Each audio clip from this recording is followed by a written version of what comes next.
Hi there, everyone. Thanks for joining us. This is Lynn Capsuloris, and I am very pleased to be here with Lori Carpenos. Welcome, Lori. Thanks, Lynn. And today we're really honored to be talking to you, all of you, about one of my favorite topics I'm so passionate about, and it's about addiction. Because a few points that we're going to cover here, you're going to begin to see how addiction is very much misunderstood in society. So we're going to talk a little bit about that. We're also going to talk about what triggers people to go to their addiction. And when we say addiction, we're specifically talking about habit, a behavior such as eating, drinking, smoking, shopping, gambling, drugs, you name it. But I know in a hospital setting, more realistic, I would imagine drugs, maybe some even food at some point, but I would say definitely drug addictions. We're also going to talk about what do people feel that they're getting from their addiction? Is it relaxation, numbing out from life? What is it that they're getting from this addiction? And specifically, where those feelings are coming from. So those are the key points that we're really going to talk about here today. And I know that you're going to hear something fresh and new today, definitely. So Lori, we just finished our stress video, right? And it's been my experience, and I'll speak for myself, I'm sure for you, but you can share that when people feel stressed out, they feel angry or upset, they've had a rough day, they come home or wherever they do, or they drink, or they do drugs, and they go to this addiction. Relief, I could feel better. I want to feel more relaxed. And could you speak a little bit about what do you think the trigger is? Let's share with the people watching today, because that could be like their triggering event, so to speak, right? Is this stress that they're feeling? So they feel like they were triggered at work or whatever it might be. Well, it's a new day because we know what the missing link is. Yes. And that's what we want to share with people who want to learn more about it. The missing link is always the way we're using our ability to think. That's the missing link for everything. And it's certainly in the field of addictions, but not well known yet. But with a few rehab centers in New Hampshire and in Florida, the field is beginning to see that the results are, once people understand that their triggers are always coming from their own thinking about what's happening. So if somebody thinks that they need something in order to calm down, and it could even be a game of golf or a game of basketball, that can also be viewed as an addiction because people think that they need this substance, this thing, in order to settle down, in order to calm down. People talk about the need to be out in the garden or the need to be in nature. I mean, those things are beautiful. Mm-hmm. They're not a need. They're not the thing that is going to eliminate a feeling of having to take care of a bad feeling, having to do something in order to get rid of the bad feeling. As soon as people realize that if they don't keep thinking about what created the bad feeling, then they don't need to go to an external substance to feel better. That is the missing link in the field of addictions. Absolutely. And, people have been through rehab center after rehab center until they finally get to a point where they just can't take it anymore and their bank account won't allow them to go to another one. And it's like they make up their mind. That's it. I cannot do this. Well, when people see the connection early on between their ability to think and what they think, Yes. they're not trying to fix what they think by changing what they think or positive thinking or taking a substance to not think that. But isn't it interesting, even when, people talk about taking cigarette breaks, when Yes. Yes. they would work indoors and then they would take a cigarette break outdoors. Every so often I see that still happening, like outside of a grocery store. The belief, the thinking that they need a cigarette in order to calm down is actually the opposite of what happens. The body speeds up, the Yes. metabolism speeds up, the heart rate speeds up when people are smoking cigarettes. But that's when they relax their mind. Yes. Go outside, they're chatting with a friend, they're looking at nature, they're not thinking about what's bothering them in the office. That's the operative factor. Yes. Yes, Lori. Their thinking quieted down because they stopped thinking about their thinking about what they were upset about, what they were stressed about. And while they were busy smoking or doing something else, you're right. That's the thing. Their thinking changed on their own. Our thinking changes on its own when we leave it alone. And that's also something that people don't really realize because they associate thinking that their habit really makes them feel better. It's just simple, like Lori's sharing is their thinking quieted down. And those good feelings that they feel, whatever they are, might be relaxed, might be peaceful, whatever it might be, are coming from them and how they're thinking now. Can you imagine, Lori, if recovery centers, and I know lots of them are out there now with this type of understanding, helping people, but there's no willpower, there's no muscling through trying to change a behavior, because let's be honest, the thinking we have that supports a behavior, that's what looks like a good idea to go and do it. So you'd have to go, and you can't change a behavior with the same thinking that created it. It's just 100% impossible. You might get some short-term change, but people eventually relapse because they think they have to white knuckle it. And, it looks like the addiction is the problem, but in the essence, it really isn't a problem. It's just that they need to gain some, to use that power of thought to think in different ways, not on purpose, but to gain some insights on that. Yeah. Boy, insights, that's the operative word, right? Yes. I had my own, I was addicted to cigarette smoking, that I begged a friend of mine when I was in high school. Back then, it was cool to smoke.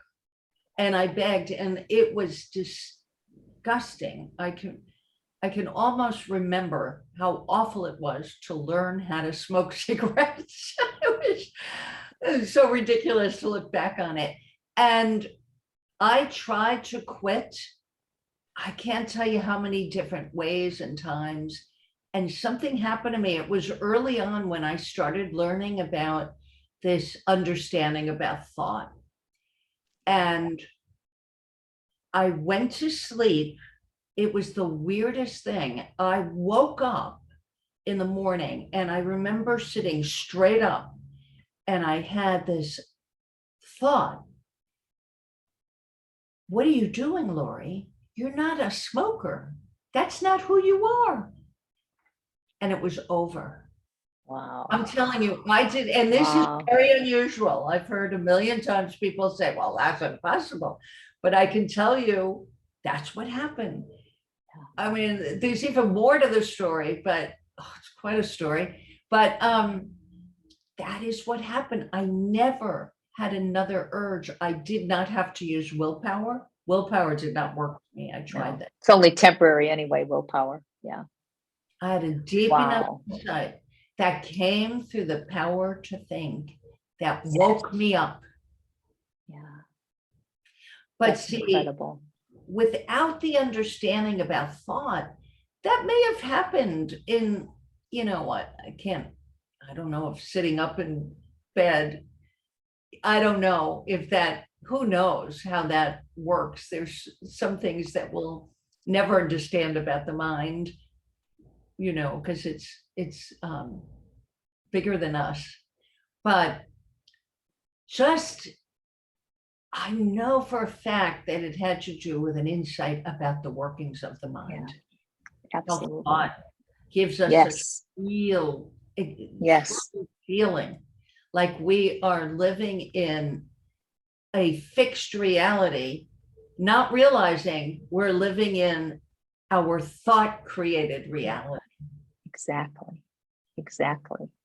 That's the difference. The thought created reality. Absolutely. Yeah. Oh my gosh. You know, even people, Lori, who say, I've got to run. I got that runner's high. They kind of become addicted to the runner's high. You know, they're feeling like they are. But what's happened is, again, the running didn't create it. Same thing. Their thinking settled down, and those good feelings came from them. I mean, it's again a game changer when you really begin to see that we're creating all of this. And once we begin to understand this, like you're saying, there's nothing to fix. The fixing fades away, just like your situation. I even was chewing gum for the longest time. I take gum everywhere, my car, my purse, my desk. Anxiety, feeling anxious, not realizing it. The deeper I understood this, one day I'm going to clean my closet out from not Sam's, Costco. I find a big box of, bulk gum, because that's how I used to buy my gum in bulk. I'm like, wow, I haven't had a piece of gum in months. Had no clue. Just was off my radar. I didn't try to do anything with it. It faded naturally. That's the power when you begin to truly understand where your experience is really coming from. And it works the same for everybody. We're all designed the same. Doesn't work for some people because, see, we see people, Lori, in their innate health, like you spoke about in the stress video. Everybody has innate health. It's only our thinking that erroneously, insecure thinking that erroneously covers it up. Yeah, your story about the buying gum in bulk reminded me of a client I had who said that she had anti-anxiety medication that she, you know how women will change purses to match their outfit. And she was changing a purse and she realized, oh, I don't have any need to transfer this Wow. anti-anxiety medication over. I haven't used it in a really long time, ever since I've been with this one purse, you know. So she and that's when you say, like, you realize it after the fact, Yes. because it's not behavior modification. That it's not Exactly. changing a behavior that's going to Yes.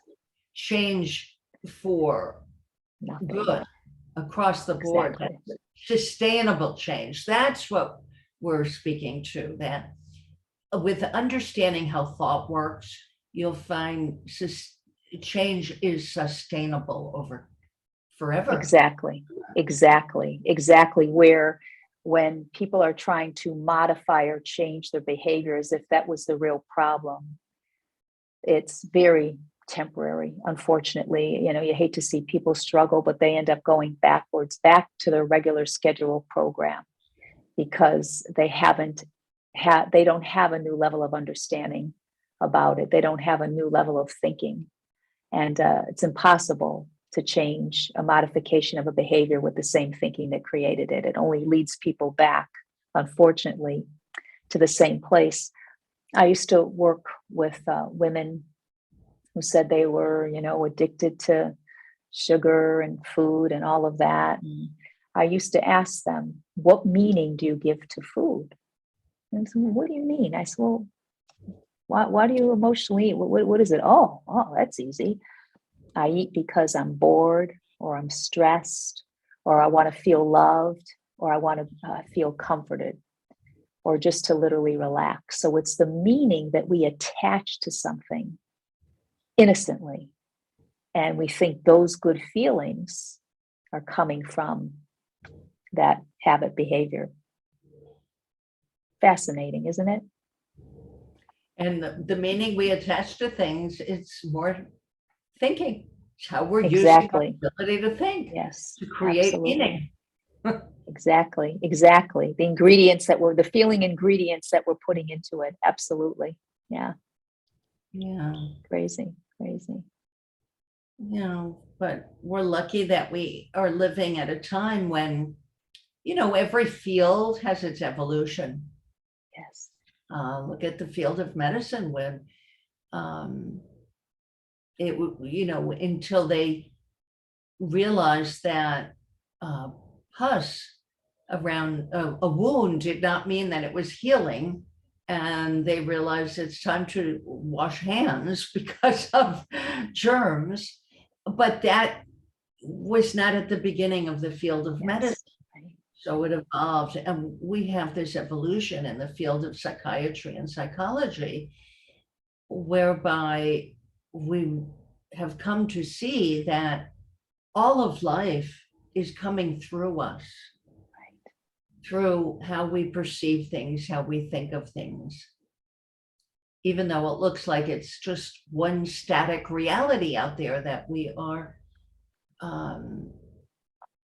tracing, or that we're experiencing, that's not how we work. That's not how any human works. And, Right. seeing it in ourselves, Lynn, you and I, Yes. seeing how it works in us has been a lifesaver for how to work with other people. Yes. Like we spoke about difficult people, how to work with them. It's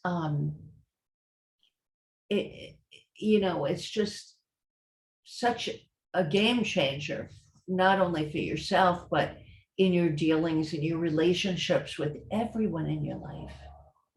Yeah.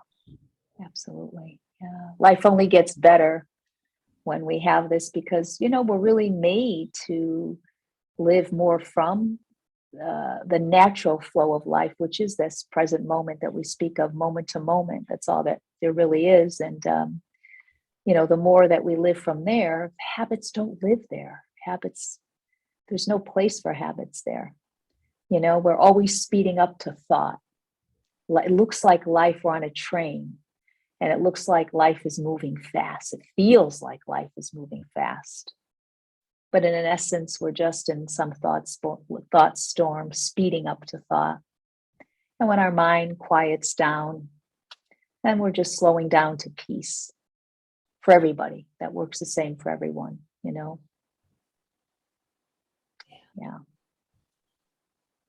Beautiful. So this is just a taster, in little introduction. We have a longer program, a training program for you. We'd love to see some or all of you on this program. And we'll leave information below the video for you, how to join that. Beautiful. Beautiful. Well, we appreciate everybody taking the time to watch this video, and I hope that you heard something fresh and new. Thank you so much for joining us. Bye for now. Take care.